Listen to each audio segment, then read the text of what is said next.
just finished watching season 2 of Vicky Row Class, and this show was amazing. But let's talk about what happened from episode 1 to 8.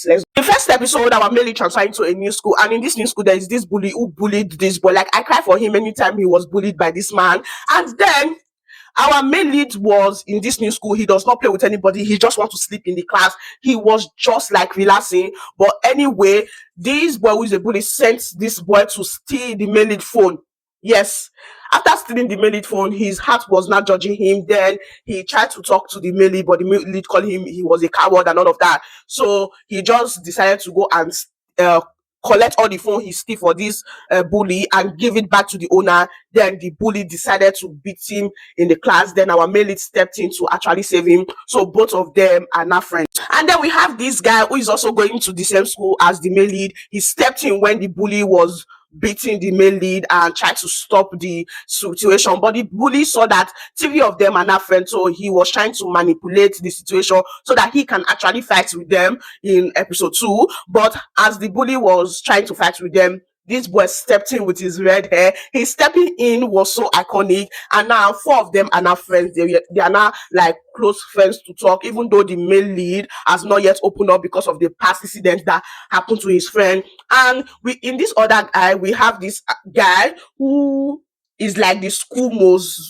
big fighter. He know how to fight very well. Like, he defend any bully that bully his school or bully his classmates. In the other hand, we have the main villain. He goes to another school. He's very intelligent, and he also owns a group called Union, and that group, they do illegal things. They say stolen phone, stolen bike, and he's the leader of the group. Like, he managed the group, you understand? And both of them are like childhood friends. They have known since when they were 11. He also taught him how to fight because he was bullied when he was when he was a kid, but he used his fighting skill that this boy teach him in a very bad way. And he is trying to make this boy part of the union, but this boy do not want to be in part of the union. So he is not trying to attack his friends, attack his father, like do bad things to him, you guys. Then we have my baby. He worked together with the villain in the union, you guys understand. And also we have this boy who is a bully in the male school. He was trying to join the union, but he was not able to join the union, and they beat him. I was so happy when I saw them beating him. That was basically the setup of the drama. The bullied and the threat went as far as the villain sending this boy to follow him to the hospital where his friend was in coma. So, and him does not want trouble. He decided to stay away from this boy. But when the male lead heard that this boy was working in the union, so him and his other classmates were trying to do everything to like save this boy. But he got into an accident in the ending of episode 7 or episode 7. So this boy now decided to like challenge the villain and told him that I will not work for you again. Do whatsoever you want to do, and make a deal with the villain that if he defend the villain, the union will not work again. But if the villain defend him, the union will still be working. But trust me now, my genius man wake up for coma and did a planning with this guy, so they defended the villain guy. But at some point while watching this 8th episode, this boy was doing good guy was giving the male lead information.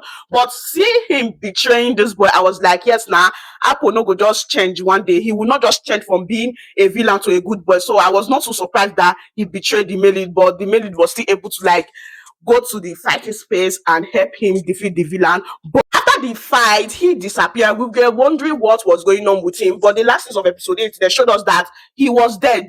I was like, what is going on? This is a high school drama. This is getting dangerous. I know he's a psycho, but I think he does not deserve death. You understand? He can be in prison for all the illegal things he did, but not actually dead. And also, what was the school teachers, headmistress, principal doing when all these children were fighting? Nothing.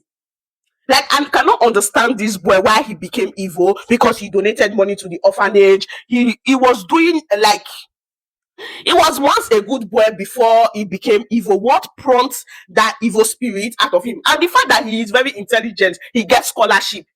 So why did he become somebody that worked for an illegal group? For the people who have read the webtoon, let us know what you think about it. What's happened to him? Why did he become evil? I really, really want to know. Like, seriously, I think this drama is going to have a season 3 at this point because his story was not wrapped up very well. And this man self too old for high school drama. This boy's face is too strong. He's giving CEO Chebo vibe drama, but for this high school, I beg, he was just too old for this high school drama. For the people who watch it, I have to go and check his age. He's 34 years old. So this high school was just too mature for him. This drama was not giving high school. It was giving gangsters vibe. You guys, I love his character so much. He was cute, he was smart, and he was giving everything he was supposed to give. And it was also, my baby's character was so mature, even though he has a daddy issue, a daddy that almost make his life miserable, but he was cheerful.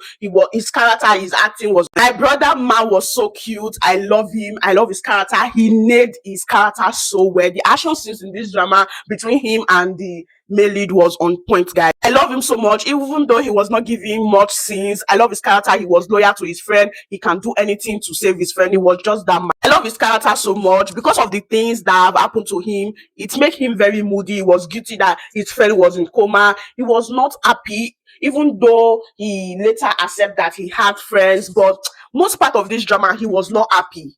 At some point, he wanted to even go abroad, but when one of his friends called him that it's not your fault for what happened to your friend that is in coma, we love you and all of that kind of stuff, he just told his mom that he was not going abroad again. And I love his character. His acting will always stop the chat for. And when I saw my baby towards the last scenes of this drama, I was so happy to see him. Like, this scene was so overall. Weak Hero Class season 2 was not disappointing. It was perfect. I enjoyed watching every beat, every episode. The actors brought their A game to this season 2. Watch Weak Hero Class on Netflix. It's actually what